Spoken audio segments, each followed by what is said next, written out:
இந்த வீடியோவில் நம்ம என்ன பார்க்க போகிறோம்னா ஷேப் collage எப்படி இன்ஸ்டால் பண்ணுறதுன்னு பார்க்கலாம். லாஸ்ட் வீடியோவில் ஷேப் collage யூஸ் பண்ணி எப்படி collage மேக் பண்ணுறதுன்னு பார்த்தோம். இப்போ அந்த ஆப்பை எப்படி இன்ஸ்டால் பண்ணுறதுன்னு பார்க்கலாம். ஜிப் ஃபைலாக இருக்குது. ஃபஸ்ட்டு எக்ஸ்ட்ராக்ட் பண்ணிக்கலாம். எக்ஸ்ட்ராக்ட் ஆகிடுச்சு. எந்த ஆன்டிவைரஸை யூஸ் பண்ணிங்கன்னா ஆன்டிவைரஸ் ஆஃப் பண்ணிக்கோங்க. டிசேபிள் நான் K7 யூஸ் பண்ணுறேன். Disable 15 minutes. ஓகே.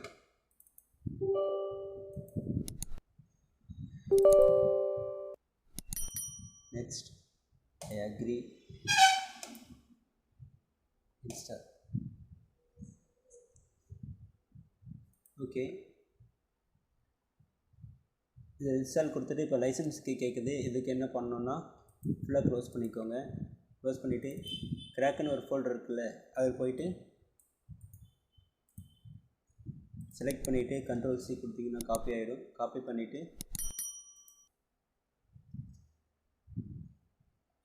உங்கள் OS ஃபோல்டரில் விண்டோஸ் ஃபோல்டரில் program 8x16x86 shape collage select பண்ணிவிட்டு இந்த இடத்துல நீங்கள் அதை பேஸ்ட் பண்ணிவிட்டு ரீப்ளேஸ்.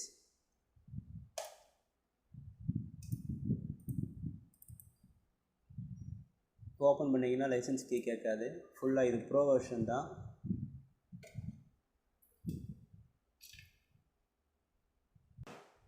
இப்போது ஃபுல்லாக லைசன்ஸ் போட்டு இந்த சாஃப்ட்வேர் ஆக்டிவேட் பண்ணியாச்சு. இதுக்கப்புறம் இந்த ஆப்பை நீங்கள் ஃப்ரீயாக யூஸ் பண்ணிக்கலாம்.